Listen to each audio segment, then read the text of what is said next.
It's TIE Fighter Renegades, a Star Wars podcast. Woo, the Golden Stallion, the man of tomorrow, Savzu. Wait a minute. I'm opening this up like a Sovereign Tech. This ain't Sovereign Tech, baby. This is TIE Fighter Renegades, where once a month we get together to talk about Star Wars. And of course, when I say we, I mean me and my dear brother, Robin Freebeard. Robin, welcome once again to TIE Fighter Renegades. Boy, do we have a lot to talk about this month. Ooh, teeny. Yeah. I remember. This is the first time I ever, very quick story. Okay. This is the first time I ever learned that the trailer will not always be the same as what's actually in the movie. And that was the trailer for the special editions back in 1997 when they were showing a Jawa falling off of a Ronto. And the Jawa just yells out, "Ooh, teeny!" I remember that, yeah. Yeah, and I thought that was fucking hilarious when I was 16. But then it's not actually in the special edition of A New Hope. It wasn't, it was when they were going through Mos Eisley.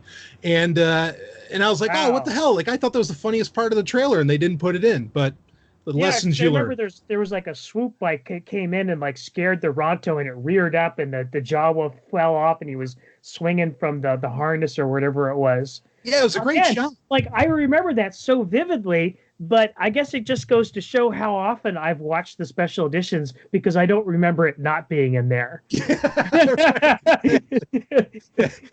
don't remember it not being there, and me, I remember. I just keep remembering that. Fuck, it's not there. God damn it. Anyway, yeah. Well, I mean, if given the choice between which version of the Star Wars I'm going to watch Harmy's special edition, despecialized editions. Yeah, absolutely. Boy, that's a conversation to have at some point that I think we should get into. But I mean, that's when we have maybe at some point if we have a dearth of news, but we certainly don't have that this month around. We have plenty to get into. In fact, some things that I think we kind of saw coming. And some things that I think we'll end up speaking, of course, that, we'll just say it, Feige. And then we have some things that, well, I think are going to be kind of interesting, and they come from George Lucas himself. But before we get into any of that, why don't we go ahead and start talking about what we like to open up every show with, or it seems like we open up every show with, and that is the comic books. The Star Wars comic books, we've been on a tear with this Age of series for a while, and by and large, they have been good. And right now we're in the Age of Resistance, which I don't think there's anything lined up after this, because what the fuck would be after the Age of Resistance? I guess we won't know until Rise of Skywalker finally drops. But we have I think this is the last 4 of the series, if I'm not mistaken, Rob. That being Kylo Ren, Rey, Rose Tico, and Supreme Leader Snoke. I think this puts an end to the Age of series. Am I right about that? I believe so. Yeah. So we'll talk about those, and then we're going to get in some Galaxy's Edge talk as well. But why don't we go ahead and start off talking about these Age of Resistance comics? I guess we'll do them one at a time. I will say, though, for me, I think that these 4 issues were a bit of a mixed bag. Yeah. Why don't we open it up with the Supreme Leader Snoke one? Because I think this and the Kylo comic were the most anticipated of the bunch. The Snoke comic, basically, spoiler alerts, folks, but basically you get a story where Snoke is training Kylo, and they actually go to Dagobah, to the cave where you basically face your fear, and it's the same exact cave that Luke Skywalker went into in The Empire Strikes Back. Rob, give me a breakdown on this comic. I mean, what did you think? Did you think this was an interesting story? Was it interesting to be on Dagobah? I mean, give me your take. Well, I mean, it wasn't really a Snoke comic, was it? No, we basically got 2. We basically got 2 Kylo Ren comics. Yeah. So I mean, yeah, I guess if you're interested in seeing how Kylo felt, walked in Luke Skywalker's footsteps into the dark side cave on Dagobah, then you might enjoy this comic. But otherwise, it's really nothing surprising. You don't learn anything about Supreme Leader Snoke. You don't kind of get any insights on his personality like you did with, say, General Hux, which that wasn't a great comic either, but at least it, showed us more of who he was. It did explore the character. You're totally right about that. Yeah. Whereas Snoke, it doesn't at all. No, it definitely explores Kylo, and I think it's pointing at what I think is unfortunate. Actually, I want to get your take on this. It does point at, I think Kylo is going to get redeemed in Episode 9. I'm more firmly in this camp that that's going to be happening. Mainly that he's going to end up being like, a good guy at the end of the film. I mean, what do you think about that, Rob? Yeah, I mean that theory's been floating around ever since The Force Awakens, and people are questioning whether Kylo was even redeemable after killing his father. I would say he's not, but right. But I do agree with you. I think they're going to try to go that route. And I since Palpatine is coming back, I have just the inkling that perhaps that his moment of turning is when realizing that Palpatine is manipulating him much in the way he did to his grandfather. Okay, so basically he's going to have a come to Palpatine moment, as I call it, from Revenge of the Sith, where suddenly Anakin's just on his knees in front of Palpatine for no reason whatsoever, and yeah, and so, but instead of going, what have I done, and then deciding to go full dark side, he's going to go the other direction. Right. Yeah, I think that's a pretty good prediction. We predict responsibly on the show, but I don't think that's unfair, because basically what happens in this comic is he is being tested to kill his parents, and he doesn't do so. In this comic book, and he destroys the cave on Dagobah to keep that from being known.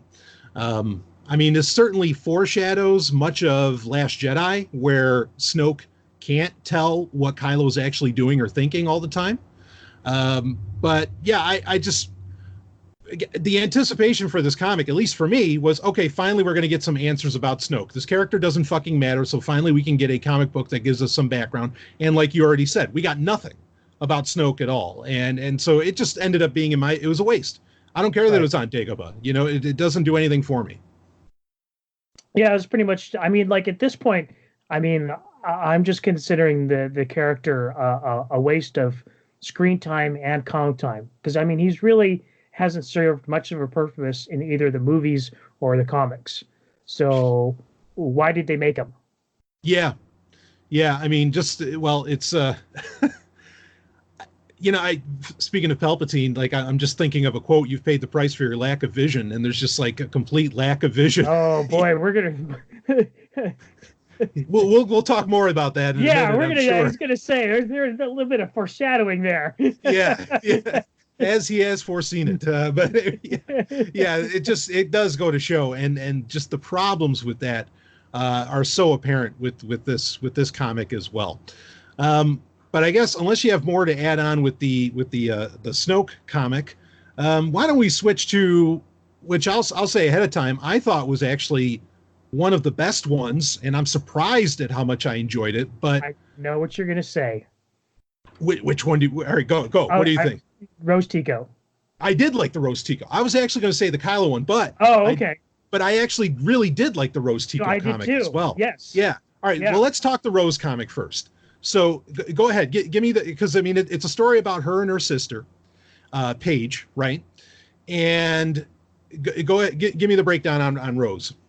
I mean, first of all, like the story is being told by one of the sisters, right? And at first you think it's the one, but then you find out it's the other, which I thought was really interesting the way that they did that. And it was a really nice sort of intimate story about these two sisters and their family and where they came from and how they became part of the resistance. Nothing huge happens. There's nothing earth shattering that, changes the Star Wars universe in a big way, but it was a good story. Yes. Yeah. And Leia's role in it was, I thought, fantastic when she comes in at the end, and is basically saying to them, hey, if you want to go take out some First Order people, to get your revenge, I'm not going to stop you. But then she says, but I know a thing or two about, what it's like to lose an entire planet. Right. And then she says, like something to the effect of, it's a lot of fun to be a thorn in the side of these people for as long as you can, so don't go off on some death mission. And yeah, I thought the Rose comic was surprisingly good. I was shocked at how much I was enjoying that. Yeah. Much like the Jabba comic in the Age of Rebellion. Right. the one that you least expect them to put a lot of effort into turned out to be one of the better stories in this entire series. Yeah, absolutely. Even finding out that like Rose is a shitty pilot. I mean, a lot of these things, they were just nice little additions that gave us a little bit more with that character that frankly, I was feeling like I needed. And I didn't know how much well, this is a problem with the sequel trilogy entirely, is that we don't have a whole lot of any of these characters. Right. And this is apparent, unless you have more to add with Rose, this is apparent in the other comic that I didn't like. So this is kind of a half and half for me with these 4 comics. I did not like the Rey comic because it was another one where I felt I got absolutely nothing. And it actually added to me to the fact that I am having a very hard time understanding why anybody gives a shit about this character because we have nothing. And episode 8 gave us nothing. I mean, it wasn't like bad, but it felt like one of those Forces of Destiny comics where it's like this, or shorts, video shorts, where it's like this little story that happens in between things, and it's just there for seemingly nothing. And again, I just don't feel like I got anything of the character, and it helped me. Yeah, go ahead. It's a lack of character development, and then that's the problem with the character, throughout all the movies so far. Right. And you feel like they keep dropping hints and saying, hey, there's more character development to come. But we're 2 movies deep. We're coming into the last movie of the trilogy, and you've done all these books and comics and everything. And that's basically all you've done is try to build up hype and hints about this character actually having character. Mm-hmm. And thus far, she still doesn't. Yeah, and to make it worse, now one of the things I've enjoyed with this Age of series, I actually do largely like the kind of the essays at the end of the comics where they're talking about the characters and what they mean to people and everything. Right. When I read the one about Rey, and they're talking about how, oh, this is the hero for all those little girls and for all this, I'm like, what are you talking about? Like, I don't know. And believe me, I want little girls to have heroes, like and representation on screen and all that. I want that so bad. Like I totally understood the essay at the end of the Rose comic where it's just like, finally, I'm seeing like, an Asian character in Star Wars and one that means something's a hero and all this. Like, sure, right. I can understand that completely. But I don't get it with this with Rey. Like, I mean, and I don't buy into. It's not the Mary Sue bullshit. It's none of that. It's just we don't have anything, right? And we don't even have as much as we got with Leia in one movie. Where Leia, we understand. Okay, she's a senator. She's really young, so clearly she's driven. She loses her planet. She can, she's not afraid to jump into a garbage chute. I mean, like, there's a million things we know about Princess Leia from A New Hope alone. And with Rey, we're 2 movies deep. There's books. There's there's so much, or there should be so much, but we don't know jack shit. Right. And I don't think we have enough character development. Absolutely. I mean, what do you got on that? Well, I mean, I hate always coming back to the original trilogy because I feel like a lot of fans talk about that, and usually it's really like their arguments aren't that cogent. But in this case, like, at least with Empire Strikes Back, you laid down some, heavy plot and character development with Darth Vader is Luke Skywalker's dad. Mm-hmm. But you didn't have anything like that for Rey. Now, Luke starts out as just a farm boy and, kind of steps into this wider universe and becoming, a hero in his own right. And, Rey does pretty much the same thing in the first movie. So I didn't really have a problem with the character, the way she was being developed in the first movie. That was all, very, predictable and following in the footsteps of, the hero's journey. But when you come to the second movie, it's like they didn't give us any, payoff for investing in this character and wanting to believe in her. Yeah. Yeah, exactly. And I mean, and I could go, and I agree with you about, like, you don't want to go back to the original trilogy too much. I mean, that was just some kind of magic. But I mean, even Padme was a far better developed character in episode 1 than everything we've gotten about Rey so far. And we're 2 movies deep. And again, there are, at least short stories. There's all kinds of things. And I just don't feel like that there's certainly not worth the praise that this character is getting. Like, that's the part that I don't get. So anyway, the comic didn't do anything for me. I mean, go ahead. Yeah, I get it in terms of it's here again, it's all about marketing, and I hate that it comes down to that. Sure. But, you know, like you said, it's not that we don't want female characters to have representation and to be in the limelight and to be the heroes, but you do a disservice to everybody involved when you don't do it right. Yeah. Yeah, exactly. Oh no, I mean, I want Rey to be a great character. Right. Like, and I was, because going into episode 8, I was so goddamn hopeful. You have no idea. I mean, there's so many things I wanted Rey to be as a character. Like, I wanted the great character, and I just didn't get it. And I want the great female lead. I mean, I really, really do. It just wasn't there. And this comic just doesn't help. And it just shines a light on how not great of a character. I mean, Daisy Ridley's a great actress. I'm not taking anything away from that. And I think she's probably like a very fun person. I mean, but so I'm not blaming her. I'm not even necessarily blaming the writers. I don't know, whatever. This character's not being handled right. And I'm having a very hard time grasping how anybody could praise this character in even the same league as Padme or Leia or anything like that, because she's just not there yet. Maybe after Rise of Skywalker she will be, but it's just not there right now. I certainly hope so. Yeah. Because, I don't enjoy talking about any Star Wars character like this, especially not the lead of the new series. Right. No, I agree. Yeah, I agree. I don't like it either. So, I mean, how did you feel about the comic? Did you enjoy it? If you did, great. I mean, I'm just... It was okay. I mean, I didn't hate it. I didn't really like it either. You know, it was just sort of like this really quick in-between moment between, you know, The Force Awakens and The Last Jedi. Mm-hmm. Yeah, and I don't feel like there's any... I don't know, because like a lot of these Age of comics have a lesson learned, you know, or something, and I don't even think that was there. Yeah, I don't know. Yeah, it just kind of seemed to be a moment to be cute, you know, where like Chewbacca gets, you know, sprayed with the foam and everything, and yeah, right. Yeah, like that's meant to be kind of fun. Yeah. Well, let's shift gears, I guess, to the Kylo comic. Now, ironically, because this is a good lead-in for that, the Kylo comic I thought was awesome.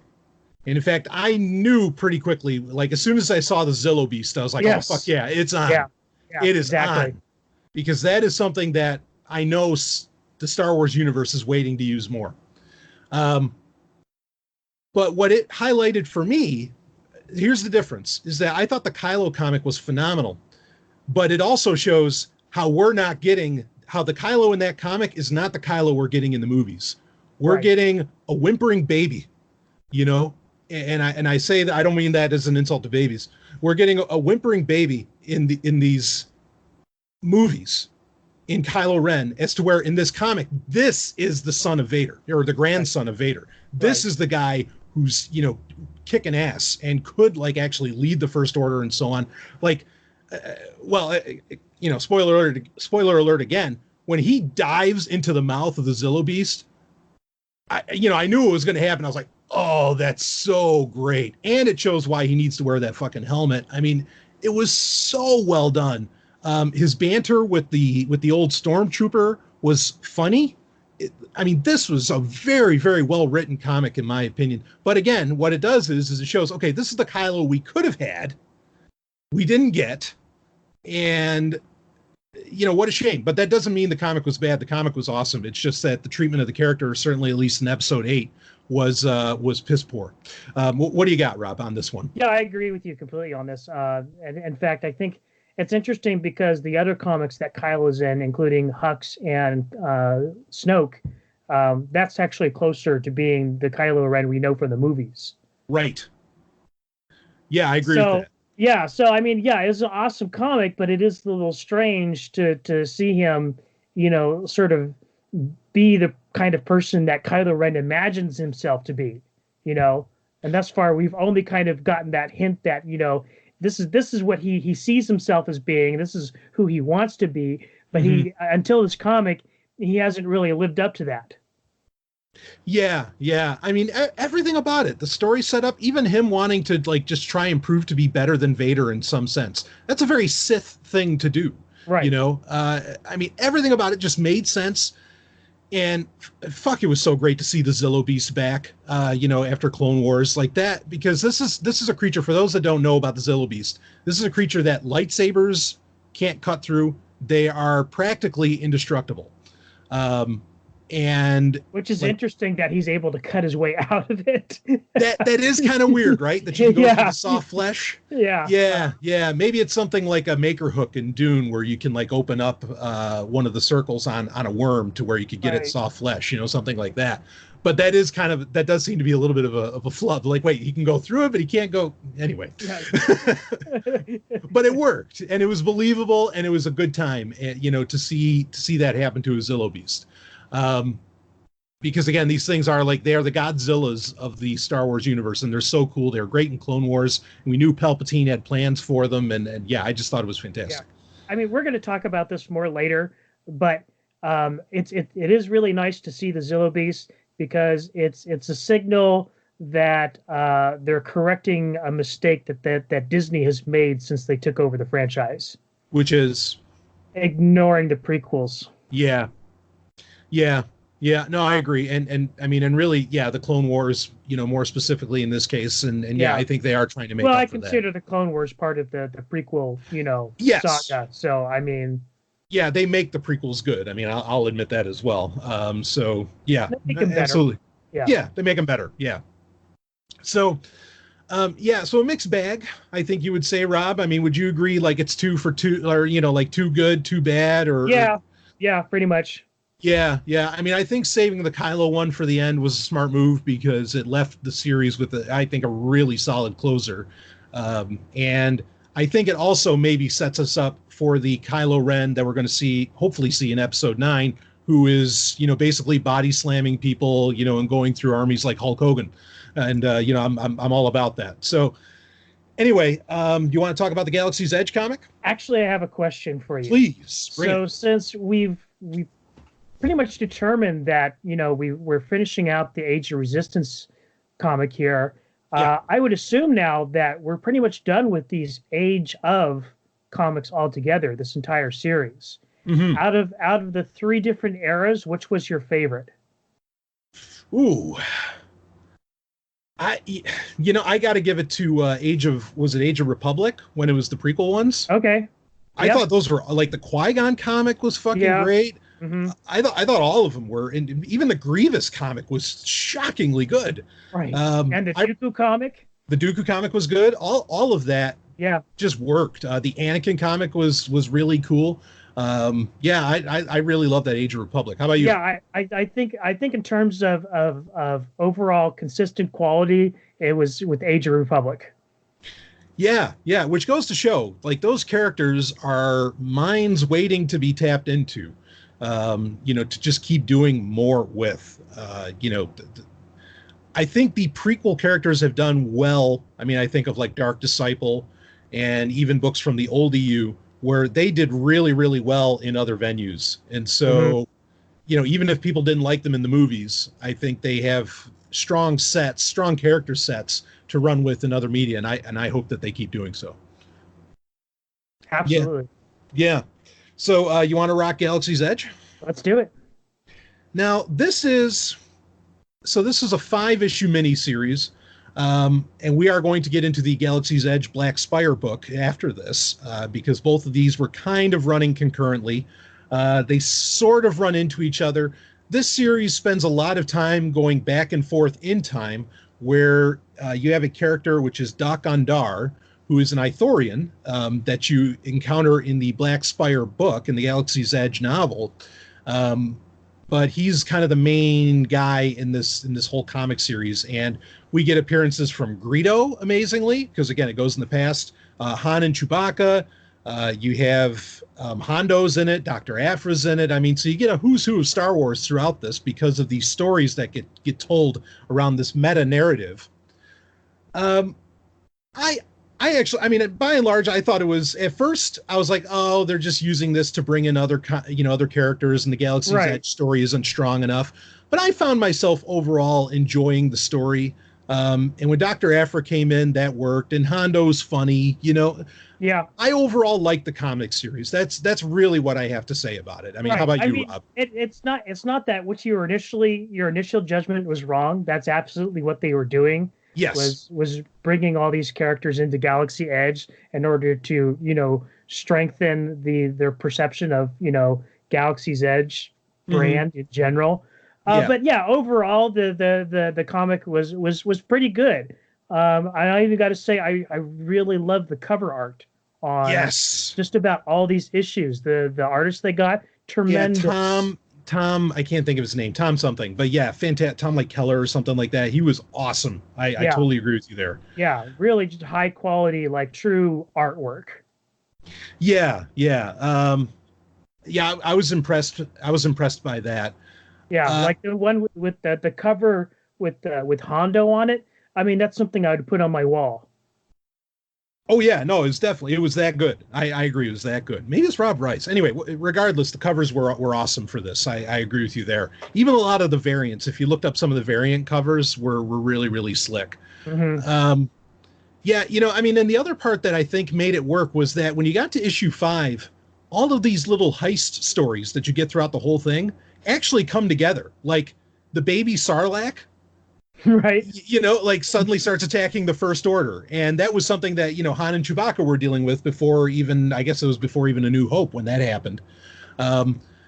So yeah, like it paid off. Like you got lead up, and at first it seems disjointed, but then at the end you're like, oh no, this actually all comes together, and it worked really, really well. What did you think about them using Greedo? I thought it was funny because like when Greedo's acting like a badass, and like they even give him that great double page hero shot. He's like, don't worry, I got this. I'm Greedo. And I was like, I never miss. Yeah, exactly. I never miss. I thought that was so funny. I was like, oh, this is perfect. In fact, there was a part of me, it didn't end up this way, but I wouldn't have minded if it did. I thought they were going to like make Greedo like this really, really bad dude instead of a flub. Instead of a fuck up, and it would have been like a snide way of making fun of the Han shot first, or not making fun of, but like resolving the Han shot first argument by, making that seem more and more ridiculous, because actually, no, Greedo would never miss. Han had to have shot first. You know what I mean? I thought that's where they were going to go. They didn't go there, but that's fine. It worked. Yeah. I was very pleased with that. Again, Hondo was funny. I mean, I don't know. It all worked out. Any other comments on Galaxy's Edge, the comic book? No, I think it's they're not tremendous comics, but they're definitely a worthwhile read. It's not required reading, but it's definitely a worthwhile read.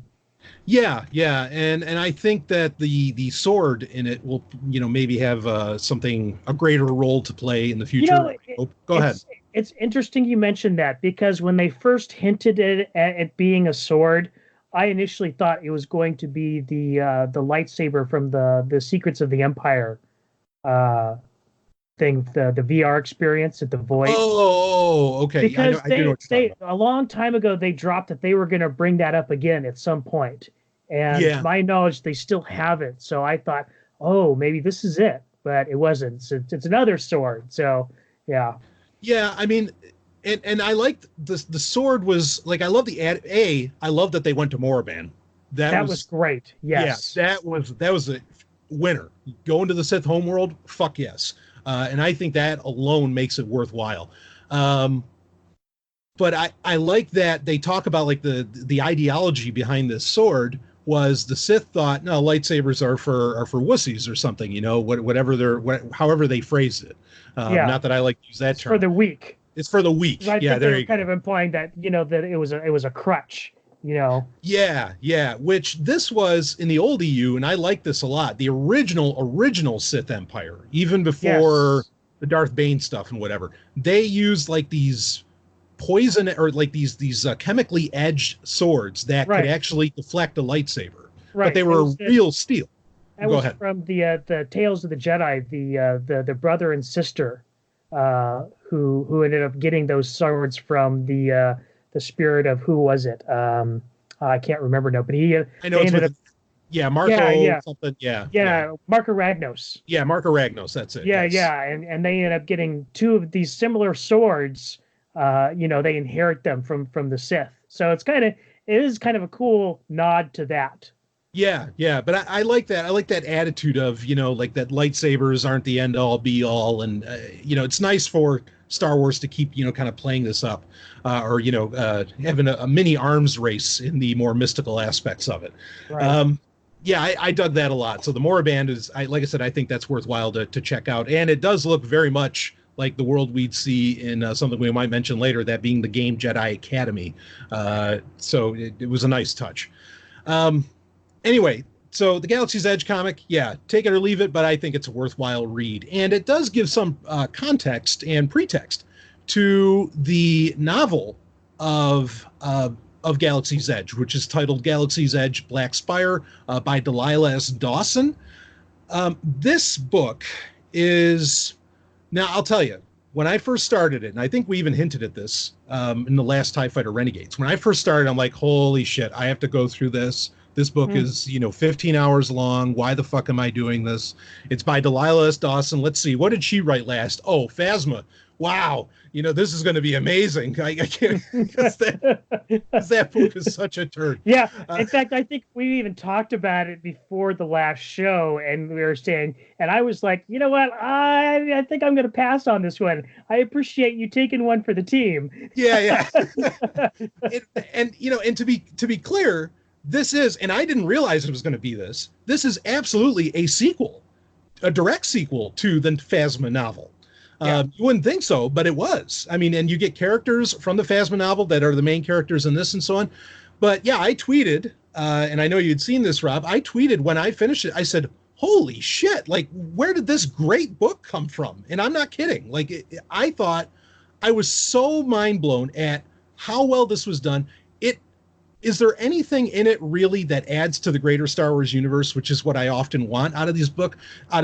There's some things that actually hint at that. And I'm sure that more has to do with what you learn about the greater Star Wars universe by actually going to the park of Galaxy's Edge. Right. But the characters in this, the writing, the Indiana Jones-esque moments in it, where they're like exploring these caves from this ancient race, the gathering together of like this it's all about this building up a resistance base on Batuu, at Black Spire. All of these things came together, and god damn it, did I have a good time. Like, I thought it was, and even Leia is in it, General Organa's in it, and her presence, albeit brief at moments, like even when the lead character of Vi, who's also from the Phasma novel, when she's thinking about Leia, like, you feel, I can genuinely remember getting goosebumps, and I can also remember like laughing out loud at a lot of points in this book. I thought it was absolutely dynamite. I can't believe that, because I thought this was going to be just a piece of shit. Right. But Rob, I mean, give me some thoughts on this one. We can deep dive on it more. But go ahead. Originally, I wasn't going to read it at all. Right. And then I saw your tweet, and I was like, okay, well, I mean, if it's got Brian's endorsement, then I have to check it out. So, I downloaded it off of, Audible that night and started listening to it. And I was pleasantly surprised with how good it was. In fact, Brian and I were talking about before we started the show, and I was saying, really, this book is what Alphabet Squadron should have been. Yes. Now, tell me more about that. In terms of character development and just the tone of the story. And I'll tell you, like, a lot of it comes down to to me, in my opinion, Alphabet Squadron's biggest flaw was its, the lack of the quality of the character of the leader of the squadron. The guy was just such a bastard, and not only that, but he's one of these guys who's like, he's a bastard, he's terrible at his job, and yet he thinks he's great at his job. Right. Whereas Vi is the complete opposite.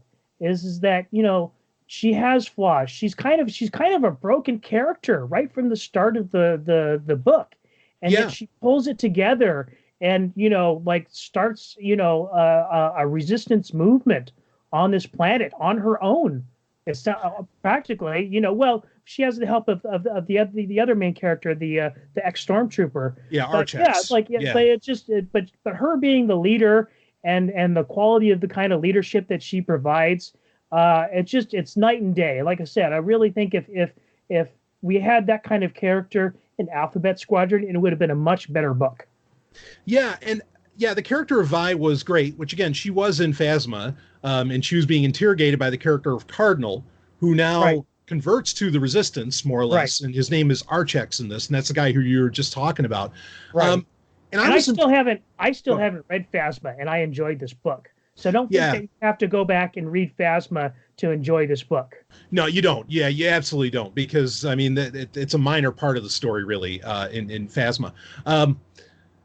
I was impressed at how grown up this book was, because like Archex tries to put moves on Vi during this, and tries to get a kiss and everything.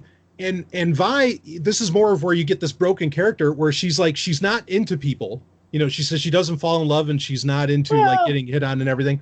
But I wouldn't say she's broken. She's just my interpretation is she was just an asexual person, which, I mean, that's great that you have that kind of representation now in Star Wars, because I don't think that really existed before. No, that's a great point for you to bring up. And I actually apologize for being so conventional on that, because that is a great point to bring up. But I also think that it's kind of a snide way of like people who are really into Star Wars with maybe not hitting on the character when she's actually at the theme park. You know what I mean? So, I shouldn't say she's broken for that. Yeah, I didn't think about it in that terms either. I mean, maybe that's what they were thinking when they were developing the character. I don't know that's a great explanation of why they would do that. But at the same time, like, completely innocent of thinking of any of those things, I appreciate that they went that direction with that character. Yeah, but it was great though that she's like, well, like when she says to Archex, I'd even be your wingman, in helping him get a girlfriend and stuff like this. And I was like, oh, be a wingman. Like that just felt very adult. And she's also explicit in saying that she's not into like men or women, which normalizes, bisexuality or lesbianism as well, which I thought was fantastic. I was like, oh, this was so cool. Like, because I feel bad because I've ripped on the Phasma book so hard, but Delilah S. Dawson can write her ass off. And I have to give her credit for that, for a book that really should have been a throwaway book. Like this should have just been pure marketing for that goddamn theme park. And it ends up being really, I think, a top 10 Star Wars novel. It was so well done. Yeah, it is really good. And like I say, when they did have that moment between Vi and Archex where he tries to hit on her, and it kind of comes out is that she's an asexual person. I literally just lifted my head. Thank you so much for doing this. Yes. Yeah. No, I agree. I mean, look, folks, don't confuse this like when we were talking about that Rey comic earlier. We're all for this character, for these kinds of characters, for this kind of representation. I mean, I'm totally on board with that personally. And I know you are too, Rob.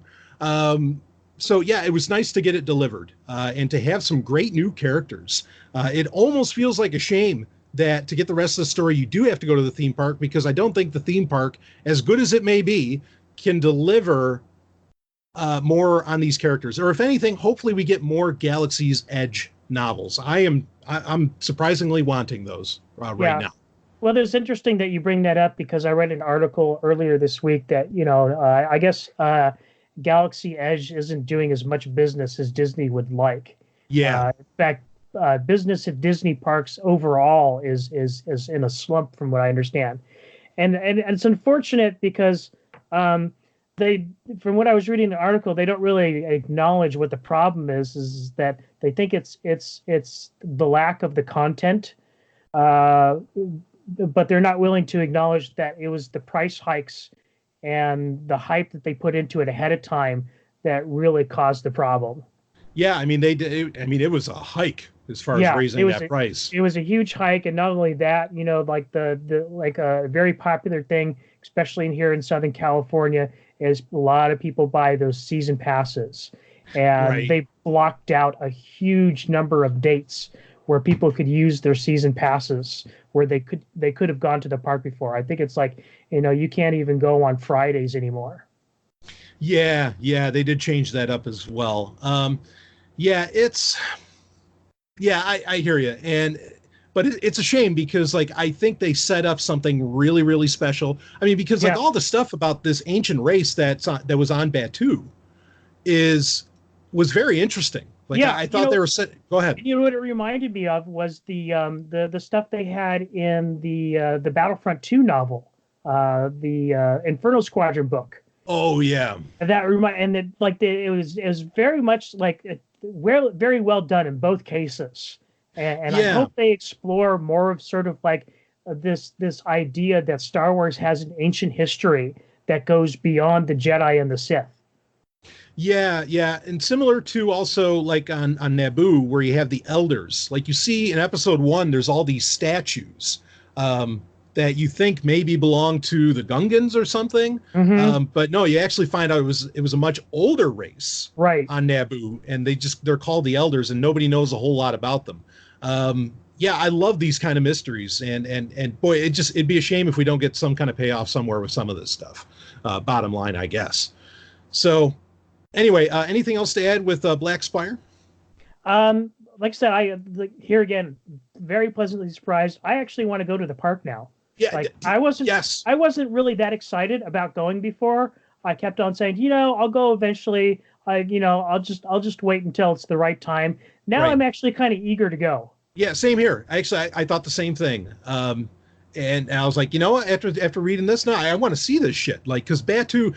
Again, Delilah Dawson's, her writing was great because it felt so fully realized. And maybe they just let her walk around the park for a while and she just took notes. I don't know. But it really this felt very real. It felt like there were stakes, being are on the table. I mean, it was really, really something. I was impressed. Well, anyway, I guess we can shift this up and... Well, why don't we get into some news, get away from the reviews for a minute, and let's talk about none other than Uncle Bob, that being Bob Iger of Disney. So Uncle Bob, I'm just like reminded of the line from Terminator 2, where the guy's like, oh, Uncle Bob. Huh? Uncle Bob. This is Uncle Bob. Oh, boy. Uncle Bob, he wrote a book that a lot of people picked something out from, that I kind of, I don't know. I wonder if this is calculated. I feel like every autobiography or every biography of some kind is calculated in some form or fashion, but I don't know what the calculation is around this. But basically, Hollywood Reporter pulled out a bit of an excerpt from this and here's the headline. Bob Iger reveals George Lucas felt, quote unquote, betrayed by Disney's Star Wars plans. Now, to get into what it said in the book, I'm going to read a little bit from the story here. Link is in the show notes if people want to read it all for themselves, because I'm not going to read the whole story. But here we go. In the book, Iger explains that Disney purchased Lucas's outlines for 3 new movies when it made a deal to acquire Lucasfilm in 2012. Although that purchase was, in part, made out of a sense of obligation. It's suggested, and this is from the book, quote, we decided we needed to buy them, the chief exec writes of the decision made with studio head Alan Horn. Though we made clear in the purchase agreement that we would not be contractually obligated to adhere to the plot lines he'd laid out, end quote. As it turned out, Disney and Lucasfilm didn't follow Lucas's lead for the new movies, a decision Lucas discovered when Lucasfilm head Kathleen Kennedy and Star Wars The Force Awakens writers J.J. Abrams and Michael Arndt met to discuss the new trilogy and specifically the 2015 installment. Quote, George immediately got upset as they began to describe the plot, and it dawned on him that we weren't using one of the stories he'd submitted during negotiations, Iger writes.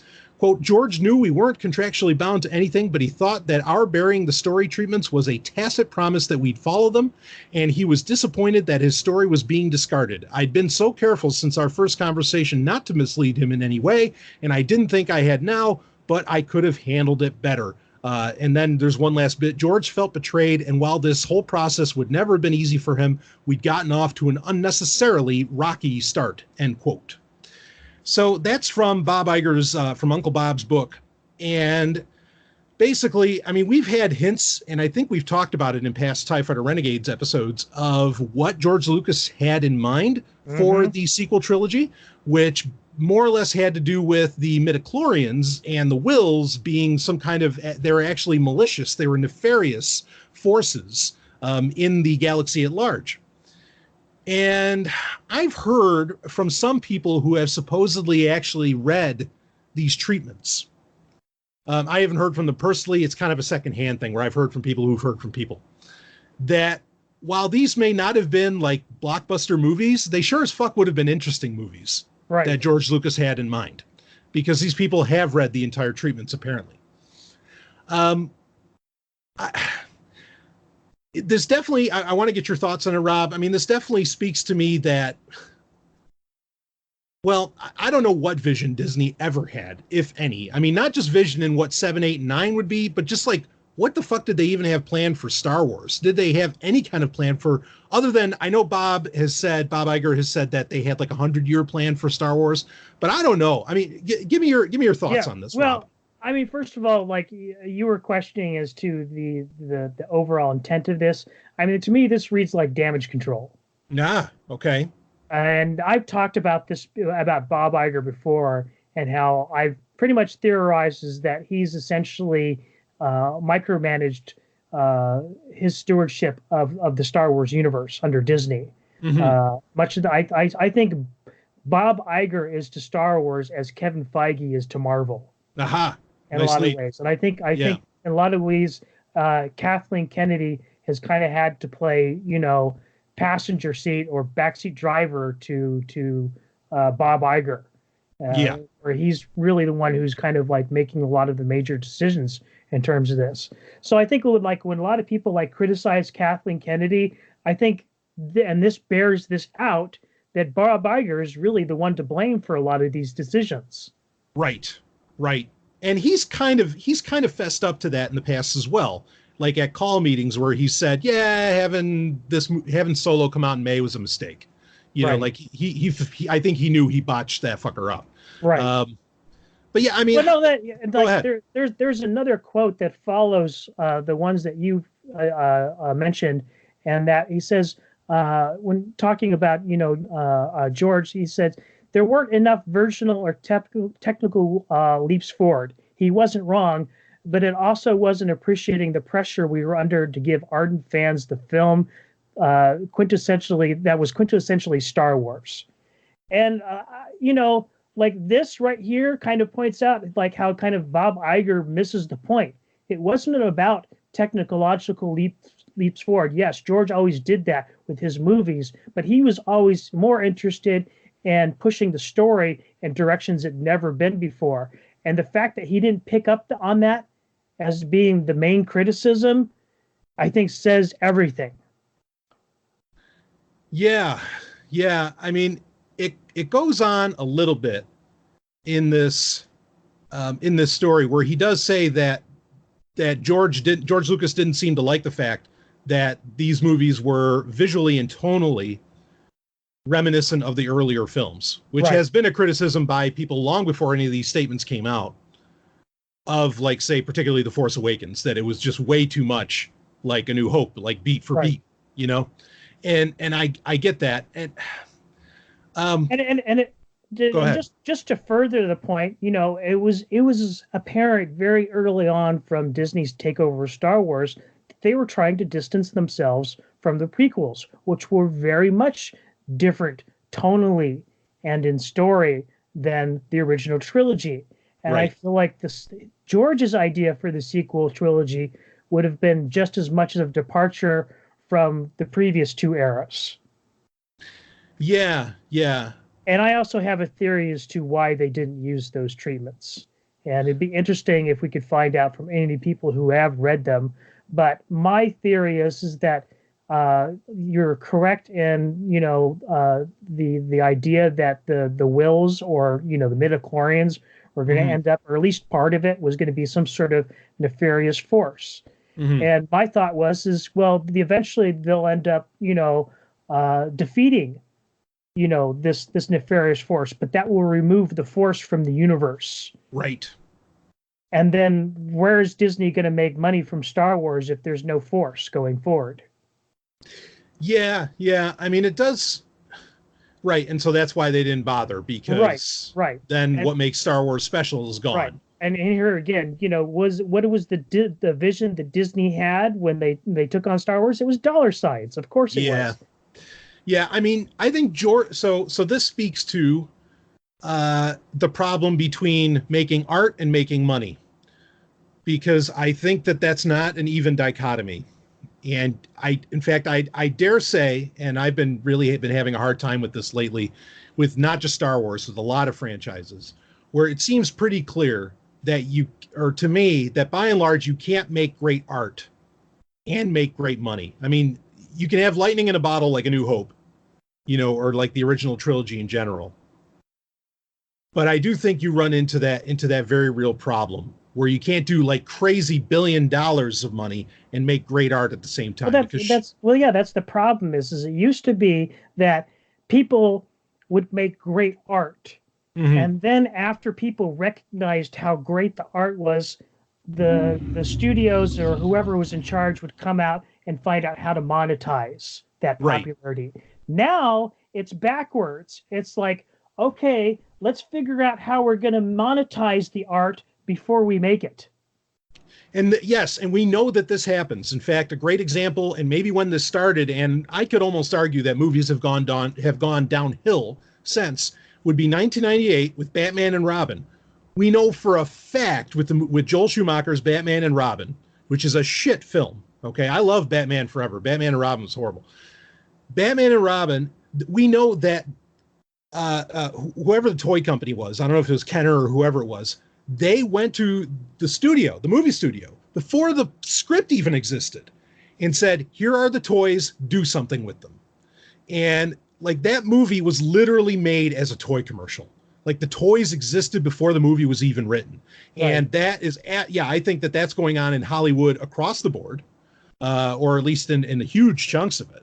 And it's not just toys anymore either. It's, it's software, video games, even food. I mean, I'm sure you remember when the Force, I got sick of seeing it. Like, how many times do I need to see Star Wars characters on my boxes of food when I'm going to the grocery store? It was it was obnoxious. Right. But they had all those deals lined up before the movie was even made. Yeah. Yeah. And things have to look good on a can of soup. I mean, that's how they think. Right. And that's now, not to say, let's be clear here. I mean, all that is true. Not to say that George Lucas wasn't prey to this either, because I think, like, I've recently been reading some of the original scripts or some of the alternative scripts for Return of the Jedi. And as best as I can tell, and I think Gary Kurtz has kind of hinted at this, George Lucas made a lot of changes to Return of the Jedi to make money, to do money with the merchandising and everything. And what a shame, because some of those scripts that I read for Return of the Jedi, and that's my favorite Star Wars movies, folks, so don't think I don't like the movie, but I read some of these scripts and I was just like, holy fuck, is that amazing? Like that would have been a film that, I mean, it just would have been over. Like Hollywood would have crashed after the fact, because there's no way you could have matched that shit. 15 fucking Death Stars coming on. I mean, just like crazy stuff, and mind blowing. Yeah, and Wookiee battles and things like this. I mean, not that we don't like the Ewoks, but yeah, I mean, wouldn't you like to see, Wookiees tearing stormtroopers' arms off? I would have. Yeah, fuck yeah. I mean, it just would have been insane what they had in mind. And there's elements left in the movie that we see now today from those original scripts that were way more intense. Like when the Emperor says the Sanctuary Moon, like Sanctuary Moon of what? And like you find out that what he was talking about is that Endor was a moon of Coruscant, and Coruscant's this whole city, and Endor was like this paradise moon that you could go and visit. That's why it was called the Sanctuary Moon, because you went there to relax and get some nature in you. And it's a good point up, because I remember in some of the art books, the concept art for Return of the Jedi, they show Vader and Luke in Palpatine's palace room on Coruscant. Right. Yes. Yeah, exactly. Yeah. So all of this is to say is that money is ruining this shit. George Lucas isn't innocent in the matter necessarily, because this guy also, I mean, let's be clear about this. Like, remember, was he on Charlie Rose or something? And he called Disney like the white slavers? Yes. Which, not wrong. and he apologized for it after. But it's so funny because George Lucas is like, oh, these were always Disney movies, but yet that he knows that, Disney is the worst of the worst. If you want to, I don't know, pick your terms that you might want to run with to get offended by, capitalism or colonialism or, whatever. Hello, Pocahontas, take your pick. And, so for him to bite his tongue and then, and this is the thing. That's the thing is I'm not going to let George off the hook either here because, he really should have thought of all these things before he sold it to Disney. Yeah. If you really I don't think he appreciated how he was going to feel if Disney chose not to use his treatments. Mm-hmm. If he had really thought about how he would actually feel if they decided to go in another direction, maybe he would have stipulated in the deal that they had to use his story in some form or another. I know if I was in his shoes, I would have done that. But he chose not to, because I think at that point he was kind of done with it and he wanted to move on. But he really didn't it's kind of like hindsight is 20/20 sort of thing. I think if he really thought about it, he wouldn't have gone about it the way he did. He might have still sold it to Disney, but he wouldn't have gone about it the way he did. Yeah. Now, but admittedly, your point earlier about, well, they could have, what could they do after episode 9 if they went with George's, treatment, which ended up with the Force is gone. You could have spent so much time before the Republic, I think that there's a lot of prequel shit. Granted, right. as we've stated already in this episode, Disney was being very hostile towards the prequels. In fact, absolutely. I'm not going to feel good about Disney owning Star Wars, admittedly, until I hear the word midichlorians out of somebody. Because look, I get it why people don't like them, but they're there. They're part of the process, folks. Okay. Right. Which is weird because since the Disney takeover, we've heard more about the Wills than we ever did from George Lucas. And yet apparently from George Lucas's opinion, the Wills and the midichlorians were basically the same thing, or at least intimately connected. Right. And that doesn't seem to be the case under Disney. Yeah, we got Wills, we got Chirrut Imwe in the Galaxy's Edge comic. Yeah. In fact, that was one of my favorite ones too, is that they brought them in there. Yeah, I thought that was really cool to see him. I knew he was coming too, and I was like, oh fuck yeah. But regardless, there's things that Disney could have done with this, even if they went with George's story. I don't want to spend. There's like a side comment to make here. I don't want to spend a ton of time on it because I think it's a larger conversation that needs another episode. But we talked about previously on TIE Fighter Renegades, we talked about the 25% difference with Paramount Star Trek and CBS's Star Trek. Not that that's a problem anymore. But some have argued that in the contract that George signed, he gets some kind of cut if his characters that he created get used. I'm pretty sure that's been confirmed because I read an article about the Museum of Narrative Art that he's opening here in Los Angeles, and he was interviewed for it. And there was some mention in there that he does receive some kind of royalties from Star Wars still. Right. Okay. So, that's another reason why Bob Iger wouldn't use those treatments, because they were probably laced with Luke Skywalker, Han Solo, everything that George has created. And so, and the argument goes with this 25% difference thing is that to keep Lucas from getting a shit ton of money, even though as a stakeholder in Disney, he's already going to do that. That's why they've created all new characters, and they've been trying to off the original characters as quickly as they could. I actually suspect that George's treatment, yes, would have had more involvement from the original trilogy characters, but actually would have focused on or at least done a better job of focusing on the new characters. Okay. It certainly would have given us better characters, probably. Right, yeah. Because originally Rey was called Kira in George Lucas's treatment, and that's what she's named in the early concept art. And I think she probably actually would have been a much more developed character under George. Yeah, I think that's believable. I never really had a problem with. People can argue about his dialogue or his directing style. But I think he made a lot of great characters. Very simply, he made some great characters. Yeah. So I could see that. Go ahead. Dialogue can always be fixed. I mean, Sure. and you like the heck they had Carrie Fisher work on the scripts for The Force Awakens. So I mean, why not bring her in to fix all the dialogue in the new trilogy? Unfortunately, she's not with us anymore. But like I said, that stuff's fixable. Yeah. I don't know. I mean, the one thing I would have liked out of all this, bottom line, would have been a vision. And George clearly had a vision. Right. Bob Iger is admitting they didn't go with it.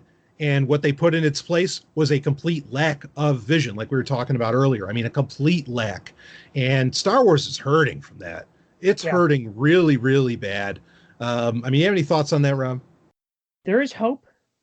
Yeah. Like Yoda says, there is another. Yeah.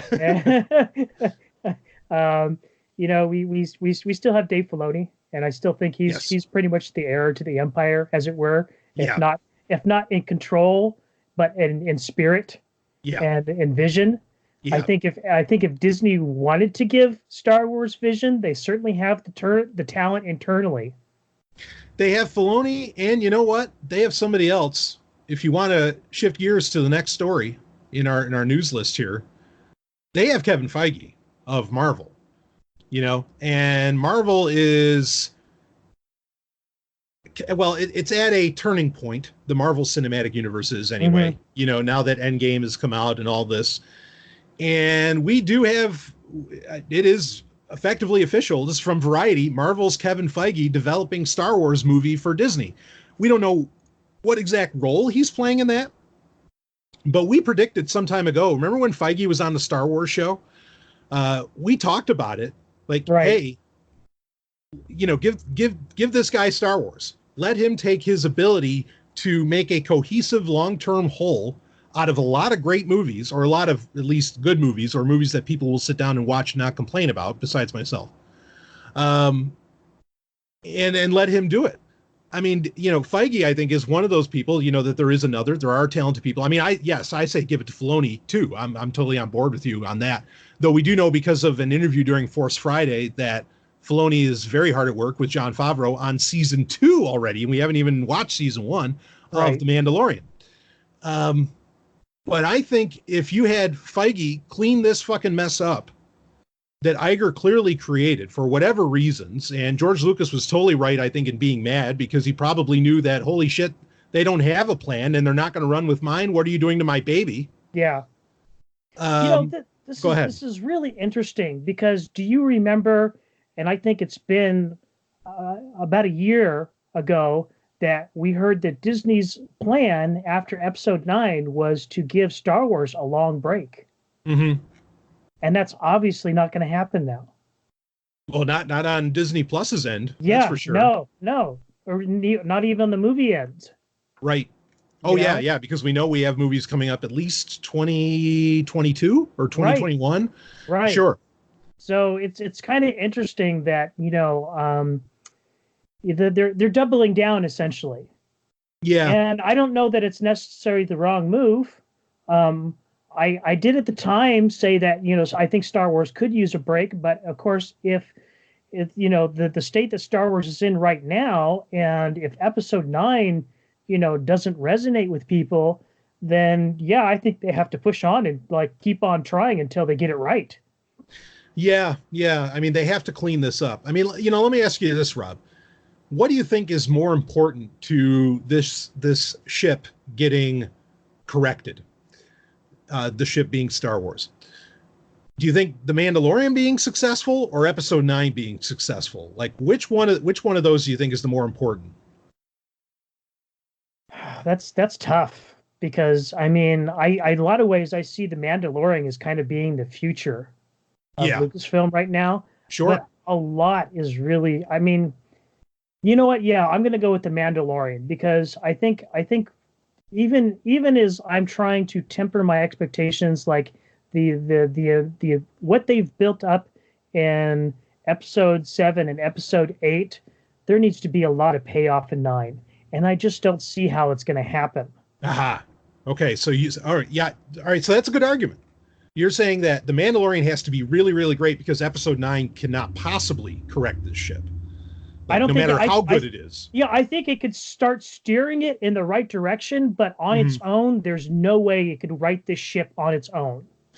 And I think it's going to be, and since Mandalorian is going to be more of long form content, than a movie, then yeah. Sorry. No, that's all right. That's all right. No, we got the peanut gallery there, and I'm glad to hear him. Frankly, so those barks can get put out on the internets as much as they want. But anyway, yeah, I understand your argument. I think Episode 9. As much as I think Episode 8 fucked things up, and I think it did, I think Episode 9 could really, in my opinion, there's only a couple things it really has to fix. I think it can be a good enough film. I don't know if J.J. Abrams can be the person that can make that good enough film. That's my other problem. Yeah, but I do think that Episode 9 could be. What we hear about it, I don't know, but I think Episode 9 has to be, for everybody else, I feel like Episode 9 has to be the biggest shit in the world. But I agree with you that that's a tall order, man. It is really tall order, and like before we even knew the title of Episode 9, for the longest time, my running name for the movie was Star Wars Episode 9: The Return to Mediocrity. Because tell you, I don't know that JJ's the person to pull it off. I think I don't understand why people think he's so great. Certainly he has pulled out some decent films in the past, but in my opinion, he's had more misses than hits. I agree with you completely on that. More misses than hits. He's had hits. Like, I thought Alias was a great show. Lost was shit, even though I'm glad he cast Mirror Full. I mean, actually, I'll say that I enjoyed the first season or two of Lost. Sure. But after that, it did. Yeah, it just became a complete shit show. Yeah. And it speaks to the fact that this guy can't wrap things up, right? Which is scary, Yeah. Fuck. I mean, one thing I will say, like, just to bolster your point, I guess, is that when we were watching the Triple Force Friday presentation that came out, Triple Force Friday, what is it, October 4th or whatever? Yeah. Triple Force Friday, which they did Warwick Davis. We're going to talk about it here in a few minutes. When they were having the cast of The Mandalorian there, that cast was so excited to be doing anything that they were doing. They seemed to be so excited to be a part of Star Wars. It's where I really felt like the cast for Rise of Skywalker were just like, I don't know. So if the cast is excited for what The Mandalorian's doing, I feel very confident about The Mandalorian, and that maybe that will be the ultimate saving grace for Star Wars as it stands right now. Well, The Mandalorian from the very beginning has very much seemed like a passion project. True. Yep. That's true. So, whereas I don't get that feeling from any of the stuff that JJ's doing. So, as much as he claims to love Star Wars. Yeah. Well, you have people who are far more tried and true involved with Mandalorian, that being Jon Favreau, who, of course, did a great job. I don't even like the Marvel movies, but I can admit he did a great goddamn job with the movies he was involved in. Yeah, Iron Man was great. In fact, that's hell yes, one of my very favorite Marvel movies altogether. No, I agree. Yeah. It's a close tie between that and Guardians of the Galaxy. Yep. No, I agree with that completely. And Jon Favreau is awesome. And of course, Dave Filoni is the man. Well, anyway, I think this can lead into what we were talking about, which is that Feige is going to be coming in and making a Star Wars movie. Kevin Feige, of course, is the kind of the main brains behind, what's happening in the Marvel Cinematic Universe and interconnecting everything. So it's certainly a great name and a name that's trusted by nerds and, people like us, which we are nerds. Proudly. Proudly, very proudly for our whole lives. And I can't help but think that, like, the thing is, the news is so nebulous that Feige's coming in that it feels like, okay, we just heard that George Lucas actually hates what Disney's doing with Star Wars. And so how do you combat that news? You say, well, we're bringing in the Top Gun, and that's kind of what I feel like with this, because we're not really getting much news as far as what the hell is Feige doing. He's making a movie, but how is he making the movie? We don't know. They just wanted to toss out Feige and Star Wars. What do you got? Is he producing? Is he directing? What is his level of involvement? We don't know. I mean, yeah, exactly. So I mean, we know in terms of Hollywood, when you're an executive producer, that can mean just about anything. Right. I mean, it feels like damage control, but then to do this damage control, bringing in Feige, why do the damage of writing that shit in your book, Uncle Bob? That George Lucas doesn't like what you're doing with his baby. I think that is part of the damage control. My opinion is that it's like, we're admitting our mistake and now we're moving past it. Yes. Here you were right. We're admitting to it. We're fessing up to it. Just get over it already. I feel like that's the statement from Bob Iger with this book. Yeah, I think you're right. No, I think that's it. Is that Bob has to come out, and this is like the cleanest way that he can say, holy shit, yeah, we screwed up with Star Wars. We're sorry. We're going to try and fix this right now. Or do something. Right. Yeah, I think you're right about that. I mean, how do you feel about overall? How do you feel about Kevin Feige, moving in on Star Wars? Do you want him to be the visionary under Kathleen Kennedy? I mean, what do you think? Not really, to be honest with you. Okay. I don't want to see Star Wars to become the new Marvel Cinematic Universe. Star Wars is already its own thing. Sure. And whether or not Feige can, integrate his own way of doing things into the Star Wars universe, it remains to be seen. Certainly you and I have our criticisms of the MCU. So do we really want to see some of that stuff that we don't like carry over to Star Wars, even though it'd probably be really popular? Yeah. I mean, I hear that. I would have been more excited if they said, yeah, James Gunn's going to make a Star Wars movie. I'd be like, oh yeah. Well, yeah. Okay. Right. Yeah. Sign me up for that one. Right. I'd be very excited for that. Right. But I mean, there's a part of me that's like, well, okay, as long as it's temporary and eventually you do hand it over to Filoni, which I know you feel the same way, Rob, about, give it to Filoni. Yeah. If it's temporary to just like kind of help correct the course a little bit, I'm okay with that. Ultimately, though, for me, it has to end up in Filoni's hands.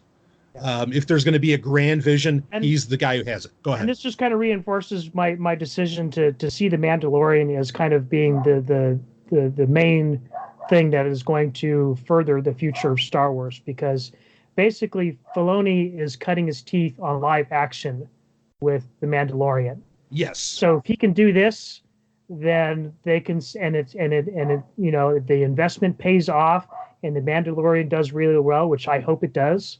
Then they say, okay, give him a movie. Right. And after they give him a movie, they say, okay, give him a trilogy. Yeah. And then maybe, give him control. Yeah. And then Kathleen Kennedy says, okay, I'm retiring. Dave's taking over. Yeah. I think that's all our dreams.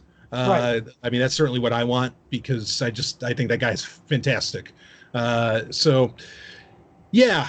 I guess that covers the Feige news. You got anything else you want to add on to that? No, not really. Like I said, I'm just kind of like, I'm worried about too much crossover with the way Marvel does things. So, right. Like I said, I hope that isn't the case. And hey, if it is the case, that just is all the more reason to, get him out and get Filoni in, That's true. I almost kind of hope that the Mandalorian does fantastically well and Feige shit, bombs. Right. Because then they know who the goods are, or where the goods are. Yeah. Right. Yeah, absolutely. Yeah, I could take that too. I'm game for that. So, anyway, yeah. I thought it was interesting, and yeah, you're right. This is all damage control. None of it's actual damage. It's all damage control, or at least perceived by the people at Disney. So maybe we'll end up talking about that a little more later on during our question of the month. Now, speaking of more that Disney is doing, and certainly, well, I don't feel like this is correcting the ship, but they did a huge presentation on, I guess, was this the 26th of September, which was getting everybody ready for what they are calling Triple Force Friday.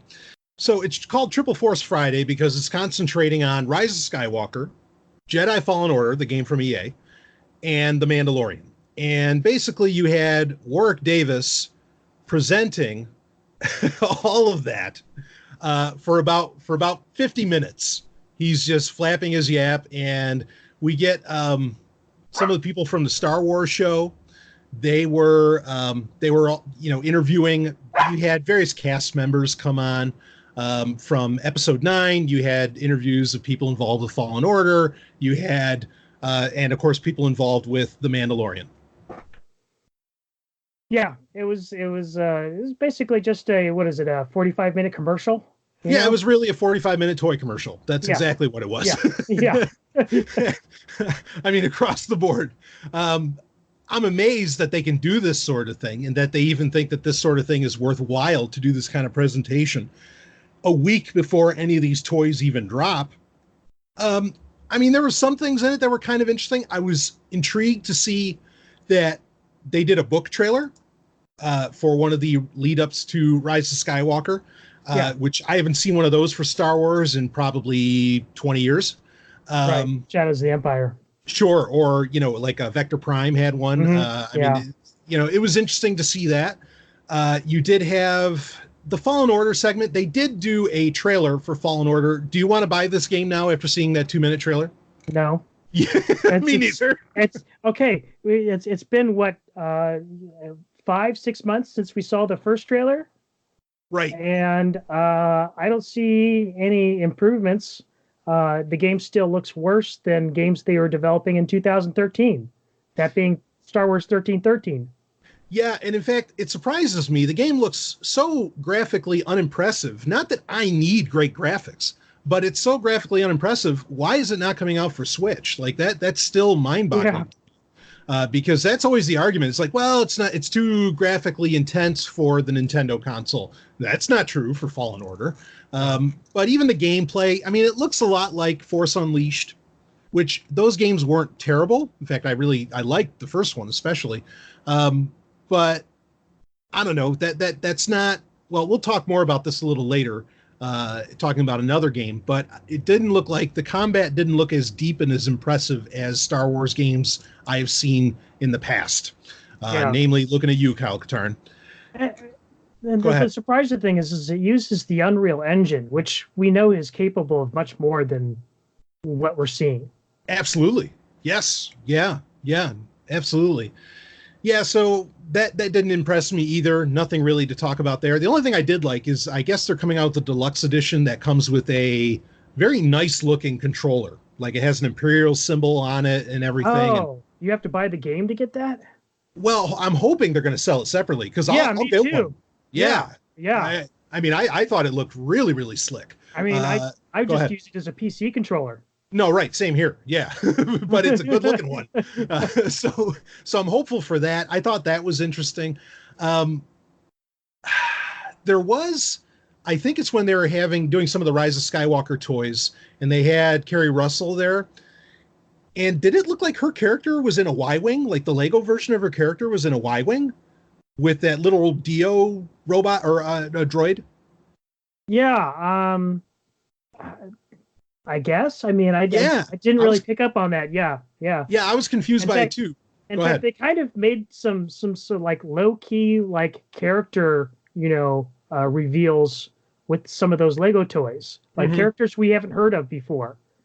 Yes, right. Yeah, this is true. I felt like we got some names that we weren't exactly supposed to know. And that's all we got. Were names. Well, this not the first time this has happened. Lego has leaked, new Star Wars characters for the sequel trilogy several times. Yeah, that's true. And that's partly because of Lucasfilm doesn't have to make any mistakes in pre-recorded little skits that they basically did for this. But Lego, I think by law out of Germany, does have to declare certain things. And that's how people find out about a lot of this shit. Right. So those leaks are legit leaks. Like those are really leaks as to where when Lucasfilm does something, it's more calculated. Right. But the fact that they're doing it in this, this 45-minute commercial is it feels like their way of sort of heading it off. It's like, yes, we acknowledge that this information is going to be out there. Right. We can't avoid it. we're talking about it now, but we're not going to say anything about these characters other than their names. Yeah, one of the more interesting toys too was it verified that leaked, which I think this was a leak. The leak of that concept, or not concept art, but it was the art that was meant to be on some kind of cereal box or something for episode 9. And remember, it had C-3PO with the bowcaster, right? Holy Tree's bowcaster. Well, there's a toy of that. So as best as we can tell, that's that's the real deal. Yeah, when that was one of the things people were pointing at that said, no, that's crazy. Like, this can't be real art for episode 9 because they'd never do that with C-3PO. No, I guess they are. Wrong. Yeah. Yeah. There was a interesting little animated short that you could watch done by Funko, which I like Funko Pops fine. But it was with Lando and Rey on the Millennium Falcon. That was kind of cute, but meaningless. Any thoughts on that, Rob? I hate Funko Pops personally. Whoa, that is a conversation. I am writing this down. This is going to be a conversation for another episode. Why does Rob hate Funko Pops? If you hear my keyboard. It's really simple. I can ahead. say it right now. I just, their eyes, they disturb me. It's like looking into inky black oblivion. That's very interesting that it doesn't bother me, because I have that same problem. Very quick story. Event Horizon, done by my favorite director of all time. Yes. Paul Anderson. Paul Anderson, yeah. Yeah. Event Horizon. There is a point in that movie where you see Sam Neill, whatever, his wife, and she has no eyes. Yeah. And that I literally didn't sleep for like 40 hours. Well, I remember go ahead. Even as a kid, earlier than that, I remember the X-Files did that, with with the black-eyed kids. Yeah. Yeah, yeah. Good call. I don't know why that doesn't. Yeah, because boy, that terrified the fuck out of me in Event Horizon when I was a teenager. Yeah, there's a comic book store where I live, and I was just checking this place out for the first time a while back, and I walk in, and they're big on Funko Pops. Sure. So big that they cover every wall of the store. So you walk in this place, and you feel like the forces of hell are like peering out at you, into your soul and through you. That's hilarious. It's funny though. I'm looking at my Funko Pops and I'm realizing actually a lot of them don't have those eyes. So maybe that's why it's like I have Lord Drake on. He has a Power Rangers helmet on. Tuxedo Mask is wearing his white thing over his eyes. Neo has sunglasses on. Right. So but any of the ones where it shows those beady black eyes, I hate those. Yeah. So much. It's just, maybe I just didn't think about it. Well, anyway, now I'm going to be terrified. Thanks, Rob. You're welcome. I exist for nothing not to spread terror throughout the world. Like a Death Star through the... No, nice. Well, anyway, one of the other interesting things in this is that we did get a very short clip, and it was maybe the only thing that made it worthwhile. We did get a very short clip of Jon Favreau and Dave Filoni standing together on set, it appeared, even though you didn't see much, saying, we're here hard at work on season 2 of The Mandalorian, which I thought, we already knew this, that Favreau said he was writing it already. Right. But this was nice to see him and Filoni. I thought that was a real show of, frankly, a show of strength. And that is Disney's Death Star right there, is those two boys working together. Right. Well, at least we think so. We won't know until we actually see The Mandalorian, which, by the way, this wasn't announced then, but you can sign up. You can pre-order Disney Plus now. And you get seems strange to you? Yes. Pre-ordering a streaming service? Yeah, and you get 7 days free, so you don't even have to pay up front. Yeah, that definitely feels like an escalation in the, quote, streaming wars. Yeah, this is really, I think, a way to, you got to please investors for one, but it is also to just like have that crazy number and just, I guess, well, here's your Death Star, try and shake boots at Netflix. Here's how much money we've made, and we haven't even put any content out yet. Yeah, which, I get it, why you're doing that, but fuck, I hate that. The other thing, too, the other side of that coin, I think, is also to gauge interest, is how many people will get on this ahead of time, sight unseen. And I don't know. They already know people are interested in. Would think it. Go ahead. All you got to do is they just say that we have Marvel and Star Wars content, and that's going to create interest all on its own, just on the recognition of those two brands. Sure. No, I agree. Yeah. No, I totally think it's for bragging rights. Yeah. Okay. No, fair enough. I mean, and I do agree with you because I think Disney Plus is going to be an instant winner. I mean, I already pre-ordered it. Fuck, 7 days free, fine. And if I do find that it's shit, I'll ditch it.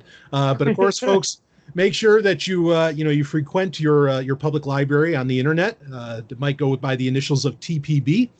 You can go look that up if you want. And I'm sure you get all the content that you want.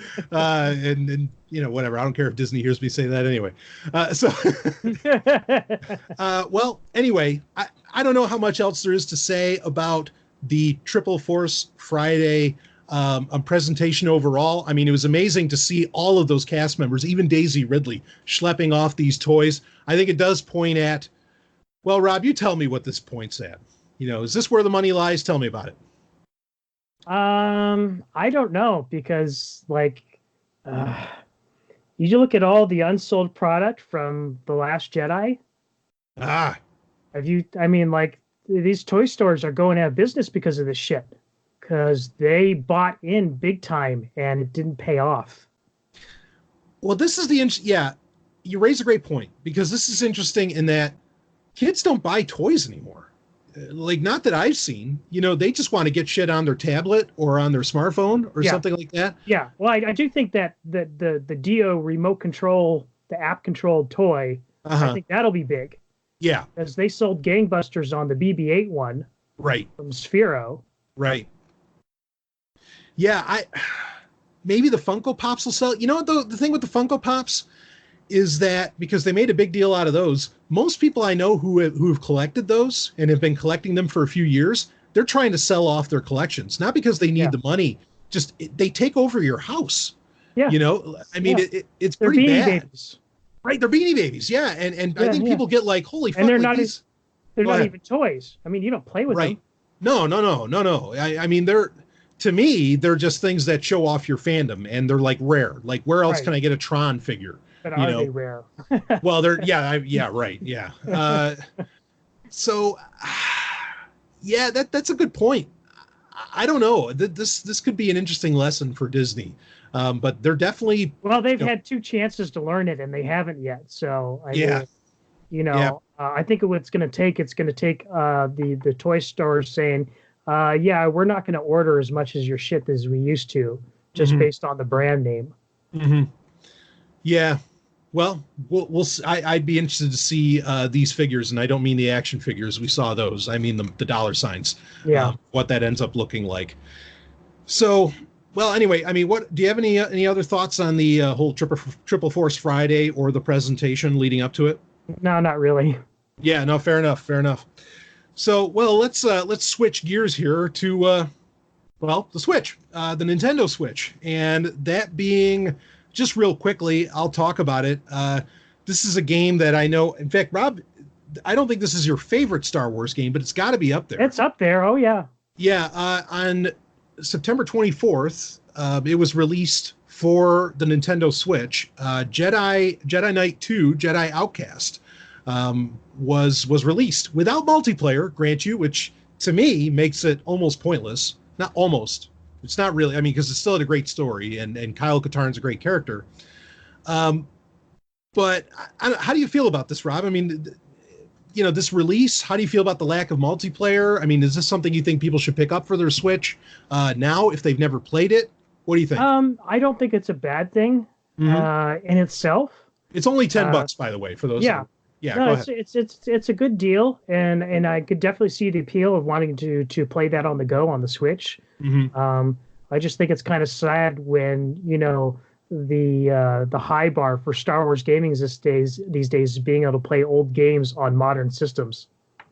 Yeah, and this isn't the first one that's going to be coming out. They are also Jedi Academy will be coming out eventually, which that one I do think that if it doesn't come with multiplayer, the multiplayer is the strengths for these games. Like it's what gives them their longevity.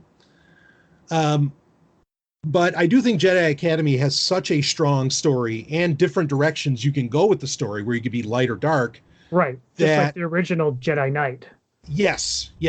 That I think that is worthwhile if it only comes out with the single player campaign. I feel like Jedi Outcast without the multiplayer, I mean, for $10, I guess it's worth a drop, but I don't think it's as worthwhile, and it would have been great to do if it came out with its multiplayer. But I think it's better. You're better off like having a GameCube or something, or just having it on Windows, because you can certainly get it there. Right. But I think you're better off getting it for like GameCube, and that way you can do the 4-player multiplayer right there on a couch, and that's a lot of fun. Yeah. I mean, I don't have a Switch yet. I might eventually, but sure. I'm not in any hurry to pick this up. I've already paid for this game 3 times now. You're right. Because it is that good. I mean, when you play it right, it is that good. Yeah. Because I bought it on when it came out.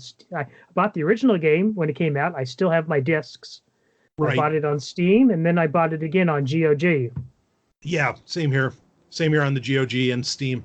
Yeah, I mean, it's a great game. It's interesting that we don't have any other Star Wars games on what is arguably the most popular console in the world right now, for varying reasons.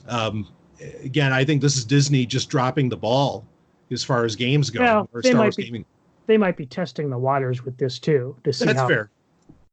That's fair. Though I don't want to have to like spend. I don't know. I don't want to prove that Star Wars is worthwhile on a console by playing something or by buying something that is missing half of the game that I love. I mean, but I hear you. You know what would be really ideal for the Switch is if they put Pod Racer on it. Yeah.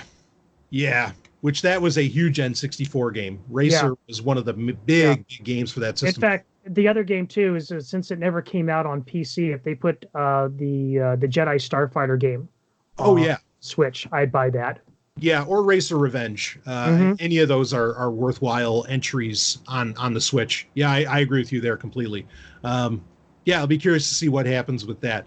I think if you've never played this game, I think it's worthwhile to pick up for $10. Oh, absolutely. Yeah, but if you've played it, you're missing half the game here. I think not having the multiplayer, and there's no talk of there ever being the multiplayer for it. I mean, it depends. It's not attractive. Go ahead. Like, some people just don't like multiplayer. I'm not huge into multiplayer myself. So it's like, if I didn't already have the game on GOG where it's DRM free, I might buy it again on the Switch in this form. Yeah. Because mostly what I'm interested in is a single player. Yeah, I'm the same way usually. Just the Jedi Knight games were the rare exception where I was like, fuck, this multiplayer is so goddamn good. And like, yeah, it was great. In fact, even the multiplayer from the original Jedi Knight was pretty trend-setting at the time. Yes. So yeah, like, I mean, it's been one of the few times where I've actually enjoyed multiplayer games. But as a general rule goes, when I buy a game, I'm mostly in it for the single player. The multiplayer is just kind of like a nice little add-on. Yeah, I mean, just the lightsaber combat in these games is so deep, so rich, so solid that it's worth it for that. But when Jedi Academy comes out, they haven't put a date on it, but when that comes out for Switch, that's going to be an instant buy for me, because I think even the single player is just great in that. The story is awesome. Luke Skywalker's there. It's really cool. Anyway, okay, so we can switch up from that. Why don't we go into our fan production of the month, Rob?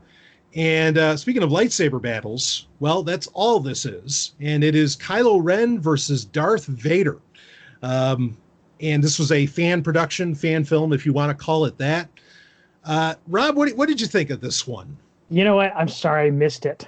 That's all right. Yeah. That's all right. Yeah. Because you know what? It was good, but you didn't miss a lot. Okay. I will definitely check it out after we're done. Yeah. No worries on that.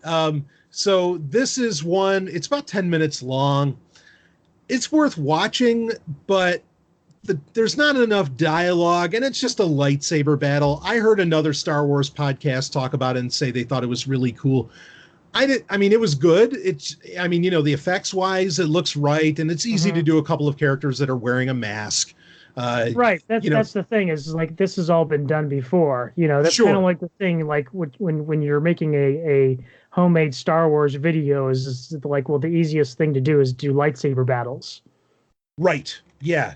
No, very, very true. Very true. So I don't know. It was good for what it was. It's interesting to kind of watch and to consider. I'm certain, actually, after you read the Kylo Ren comic book, you'd love to see Darth Vader versus Kylo Ren, and see what that would shape up as. Let me ask you this, Rob. I mean, who do you think would actually win? Darth Vader. Yeah, same. Yeah. Yeah. That's the. I don't want to give anything away, but whatever. I mean, anyway, it's. I mean, if we had Kylo Ren killing some more Zilla beasts, you know, actually in the movies and stuff, then maybe he'd have a chance. But as it stands, the character right now, yeah, Darth Vader would just wipe the floor with them. Yeah. No, I agree with that. So anyway, folks, you can check this out if you want. We have some in upcoming months. We have some interesting picks that I think might be more worthy of a watch. But this is something that was going around, a little popular, worthwhile checking out, I guess. So anyway, fan production of the month. We got that out of the way. Let's get into what for a lot of people is their favorite part of the show, and that is the question of the month. And I kind of got a doozy here. Because I was thinking about this, or I think it's a doozy anyway, because I was thinking about this, and actually you shared with me, Rob, a story that kind of led me down this road as well. But I was thinking about it when thinking about how, wow, you know, Disney, you know, is not doing the best job with Star Wars, like we were talking about throughout this. There are some weird things going on with Indiana Jones 5 right now. That we won't get into here, but like just odd production updates that I don't really understand.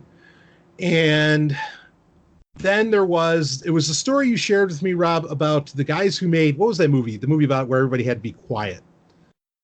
Was it like The Quiet Room or something like that? Or yeah, I'll think of it in a second. Yeah, yeah, I know what you're talking about, though. Yeah, in any case, they basically were asked, you know, they created a new property, you know, a new IP, and they were basically asked, you know, hey, would you like to come and make a Star Wars movie? Like, you know, Kathleen Kennedy or whoever approached them about doing it. And they said no. And the reason that they said no was because, no, how about, you know, you make something original? Right. Instead of just like these, you know, these what they, I guess, would consider to be tired franchises. I don't know. And it was interesting to consider, like, I guess my question that I was going to ask is, should Lucasfilm, granted that's under Disney, make new IP? Should they make new properties, you know, beyond Star Wars and Indiana Jones? You say yes. Yes, absolutely. In fact, I fear for the future of Lucasfilm as a company if they don't, because I think they're going to stagnate and get complacent, and the creative talent that makes the company what it is going to atrophy if they don't work on new stuff and they're stuck in the sandboxes of Star Wars and Indiana Jones. See, that's what I kind of wonder about. Like, is Lucasfilm really, I know to some degree operationally it's separate from Disney, but is it really? You know what I mean? Yeah. Yeah, like, I mean, Disney. Or go ahead. The people that are there now are largely the people that were there when George was running things. So I think in terms of the spirit of Lucasfilm is still in there because the employees are still there. Mm-hmm. But here again, I fear for the talent working there that has been there and that will continue to work there if they're not able to literally think outside the box. Yeah. I see where you're coming from. I mean, and granted, Lucasfilm has done, you know, they did Howard the Duck, which ironically, actually, that's Marvel, isn't it? Like, even though they made the movie. And Willow, which, you know, I was surprised during that Triple Force Friday presentation. They actually opened it up showing Warwick Davis as Willow. Like he started a story. Right. Mm-hmm. And there are, people may not know this, but I think it's Deborah Chester. She wrote sequel books to Willow. Right. So there's more to that story out there. There was the movie about the fighter pilots from World War II, the black fighter pilots. Right.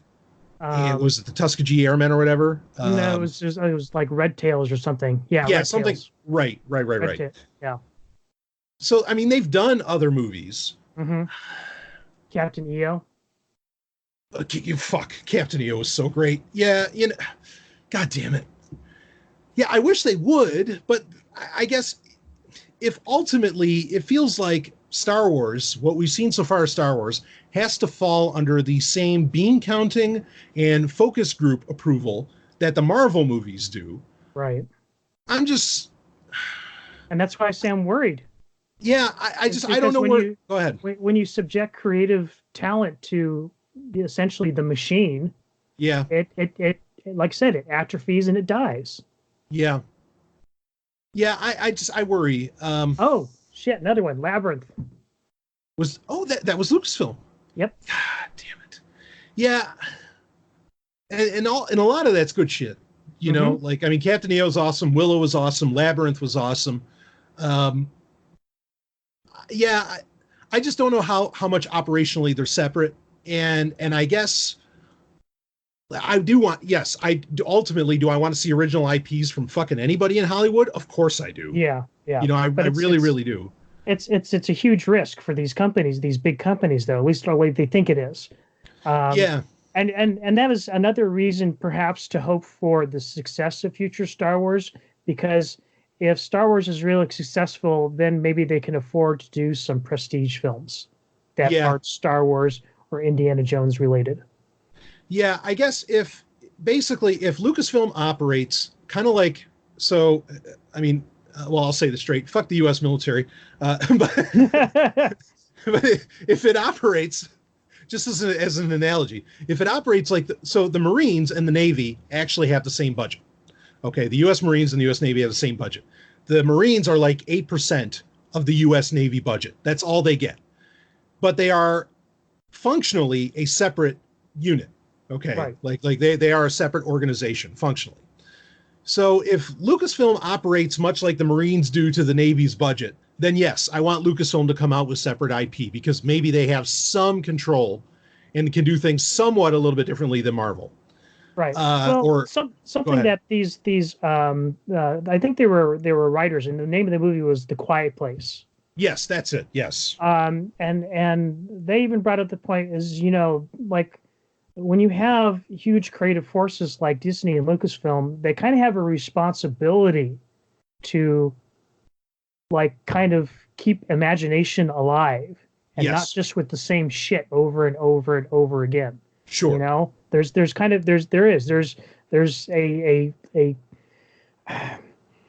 in order to retain people's loyalty to, you know, their money making machines, you know, they do kind of owe a debt in a way to, and I hate saying this, but to society, and to introduce new ideas.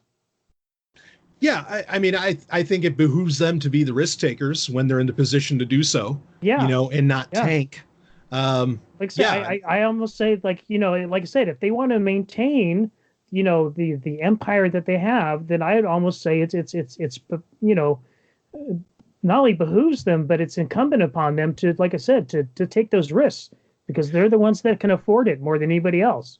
Yeah, I mean, and as an example, even with Star Wars kind of a part of this, I mean, Francis Ford Coppola took a chance on George Lucas, right, bringing him into American Zoetrope back in the 70s or whatever. Yeah. And then Alan Ladd took a chance on him again with Star Wars. Right. Because the studios people, they didn't get it.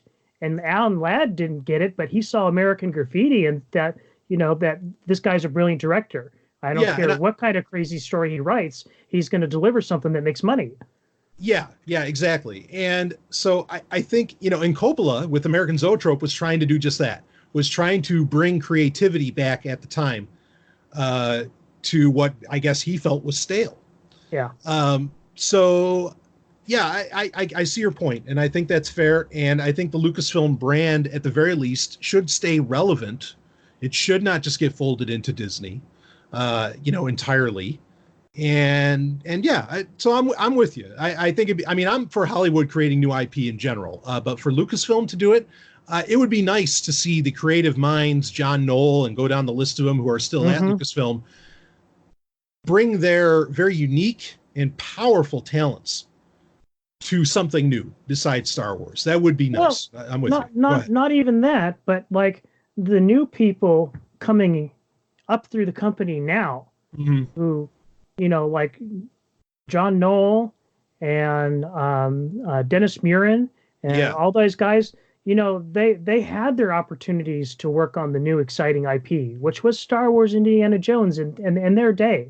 Right. Like it's kind of incumbent upon Lucasfilm and Disney to provide those same opportunities to the creative talent of today. Because, like I said, if you don't, then those people's minds are just going to be trapped in those sandboxes for all of eternity, and they're never going to be able to imagine. Everything is going to be an iteration of those universes that they're working in, rather than having anything truly unique and imaginative. Yeah, what would you say? What if Dave Filoni said, just once I want to make something that's not Star Wars? Can we put that out through Lucasfilm? Yeah, absolutely. Yeah. I would love to see that, frankly. It would probably be all about wolves, but I would watch it. Yeah, right? Because he has some kind of obsession with wolves.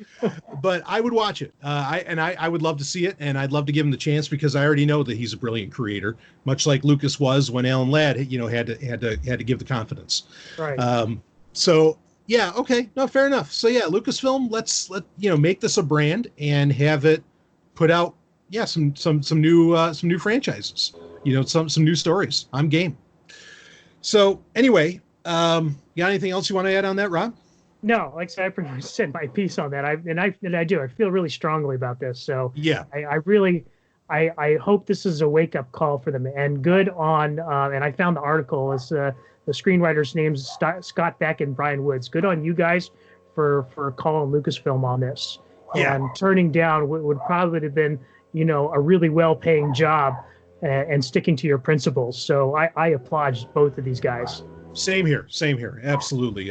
Well done. So why don't we go ahead and do our little thermometer check on where Star Wars sits. Rob, how you feeling about Star Wars right now? I'm feeling okay about Star Wars. Like I said, I'm really looking forward to Mandalorian. I really hope it is as successful as I hope. We're both hoping that it is. I'm still cautiously optimistic about episode 9. We'll just have to wait and see how that turns out. Yeah, same. I think I feel exactly the same. Actually, is that I'm feeling like Mandalorian's going to do something great, and we'll see what happens from there. In episode 9, boy, it better be fucking great. But and even if both of those things don't pan out, we still have another season of Clone Wars coming, and I know I've already seen some of that. So I know there's some quality stuff coming there. Yeah, that's going to be awesome. That Clone Wars is definitely, if anything, we're going to get more of that, and that's going to be worth everything. So, all right, well, we'll wrap this one up. And feeling cautiously optimistic. Is that what you'd say, Rob? Yeah. Fair enough. So for your month of September 2019 with Star Wars, we're coming up hot on Mandalorian in episode 9. TIE Fighter Renegades signing off. We'll see you all next month. Avoid legal snags by telling people they're being recorded. Do as I say, not as I do, eh, Microsoft? Can you hear me now? Yeah, right. NSA. What the fuck? It literally said that right across the top. Jesus Christ. Anyway, okay. Does it give you a notification that we're recording at all? No, it doesn't. No, I didn't like it. The video just did cut out and came back in for a quick second, but it didn't indicate that you were recording. That's hilarious, though. That's very interesting. Okay, well, I might use. Go ahead. Avoid legal troubles by informing people that you're being recorded. But of course, that doesn't matter if you are the law. We might use this for an outtake or something. It's great. All right, well, let's start up. Let's actually start the show. Here we go.